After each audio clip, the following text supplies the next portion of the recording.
Speaking of censorship, right? Now is a good time to talk about why liberal media is so excited to see Marjorie Taylor Greene taken off of Twitter. Now, she was already hanging out in the 2-strike zone where one more strike would get her out of kicked off of Twitter completely. Now, this is her personal account, not her official congressional representative account, Twitter which is still Sunday active. It's banning. You want her to talk? We can let her talk. No. Sorry, this was file video. Okay. Sorry. She also has several dollars in outstanding fines for not wearing a mask on the floor of Congress. So she's in all sorts of trouble. But Twitter has not specifically said what it is that they gave her the 3rd strike for. They just suspended her account and announced it. She said that she was sharing vaccine reactions, right? So she was sharing some data specifically about reactions to the V.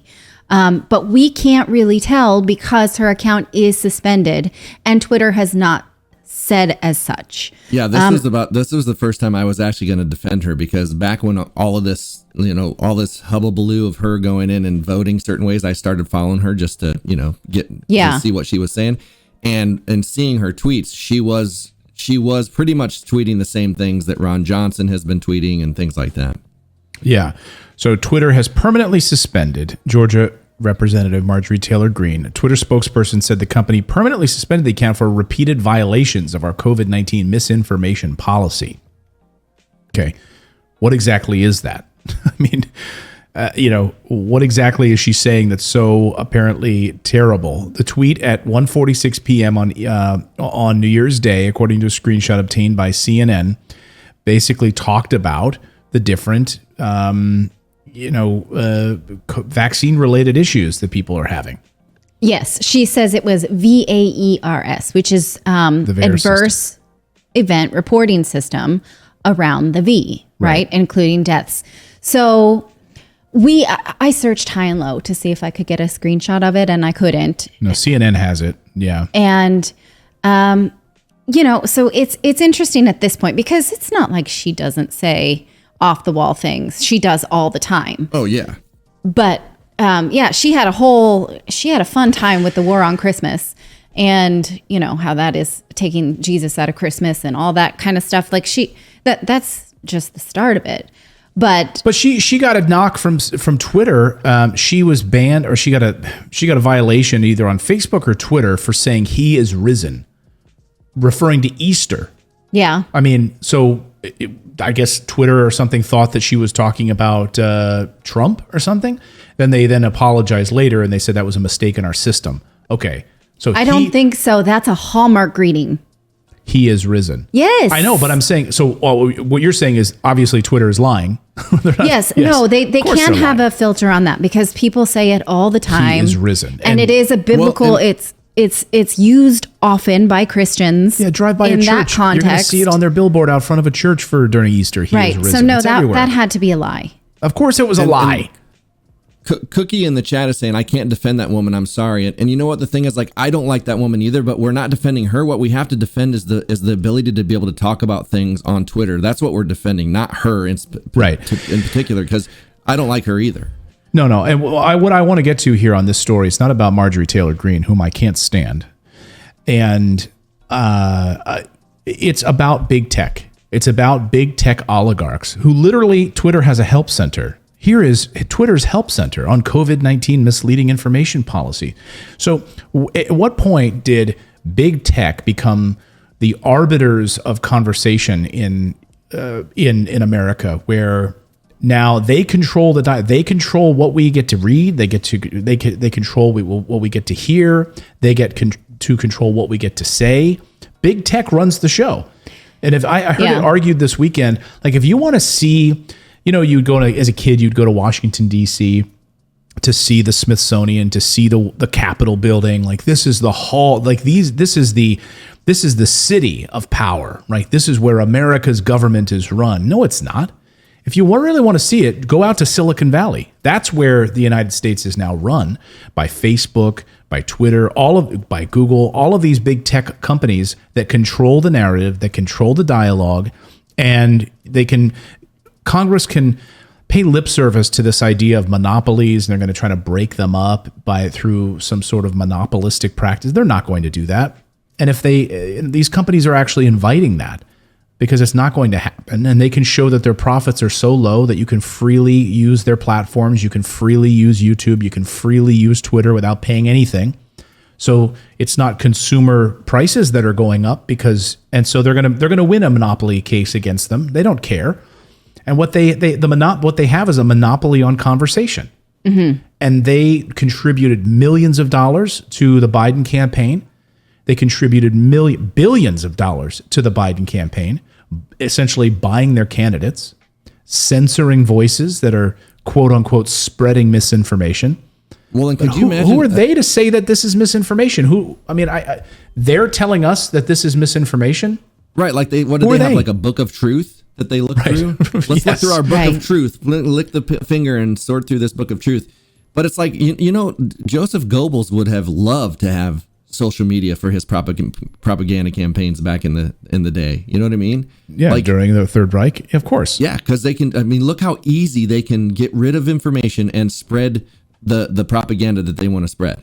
I mean, back then they had to hire Leni Riefenstahl to make a movie about the Third Reich in order for people in Germany to go to the movie theater to see a propagandist film that they had to sanction and pay for. Now, imagine them having Twitter back then. No. It would have just been free. They could have used Facebook for free. Yeah, they might have never, it might not even be gone. Right? We'd probably still be living with it. Yes, it's certainly troubling to not even be able to say something like this. Like, look, I can say whatever I want in this chat right now that may or may not get filtered. I can say I have a third leg or 11 toes or anything like that, and it's legal, right? I don't. But we take her on. We hire her out at circuses. Yeah. Come see the lady with 11 toes. But if I told you that I had a friend who had any adverse reaction to this company line that we're all supposed to be swallowing, we just can't say it, right? We can't question it. We can't think twice about it. And we certainly can't hear other people's experiences. Right. It's really, really sad and troubling. I mean, think about the other people that have just been scrubbed from Twitter. I mean, Joe Rogan just had one of his interviews removed from YouTube. He had parts. That was the Robert Malone. Yeah, the Robert Malone interview. Robert Malone, again, being the creator, the inventor of the technology behind mRNA vaccines. He was scrubbed from YouTube. They took his interview down. I mean, why? He was warning against basically like the length of these trials for Pfizer vaccines, and he was arguing about the severity of these things, and it was scrubbed, taken down, removed from social media. Yes. You can't learn about it. You can't see it. And look, we've had news cycles of extremely strange things that go around, and things like this were not cleared the decks in the same way in just recent memory. And what do you mean? Like, if you even think about, I guess I'm thinking about the 2020 election. A lot of people did get punished for saying Trump won and Biden didn't. But I don't know, any of the more recent conspiracy theories. Can you think of any that people are just normally allowed to say them? And then the circle of truth allows truth to rise up, right? And so the more crazy things just sort of settle at the bottom. Yeah, I mean, if you allow everyone to speak. What is that? I think it's Herbert Gans. It is the spiral of truth. The theory that if you let everybody speak, truth will be more obvious, right? But if you don't let everybody speak, you can tell that there's just no way. What is that? It's a media theory. The circle of truth, the spiral of truth. I'll look it up while you talk. But my point here is that. Are you gonna let us talk? Or you sorry, no. I was going to, and then I couldn't. We were so close to being allowed to talk, David, and then she's like, "I'm gonna let you talk while I look this up." But no, I'm not. David, go ahead. You were gonna say something. Yeah, I don't. I was just gonna say, it's as if these doctors that are trying to help people have just completely said, you know what? No, we're not going to help people. Let's figure out how we can hurt people, and let's talk about that and get banned. It's like we're all trying to do the same thing. We're trying to come together to figure out what's the solution to get through this the best as possible, hurt the least amount of people. And it's like they're saying that the people that are talking against the establishment narrative are potentially hurting people. So it's like why, like, they get to decide who is trying to hurt people and who isn't. And you've got like some of the most credible doctors in the world that are on the other side of this, and they're the ones being silenced. And Dr. Fauci is out here changing his mind every 20 seconds with saying something different, when these people have been saying the same thing from the very beginning, have been very consistent, yet they're the ones being silenced.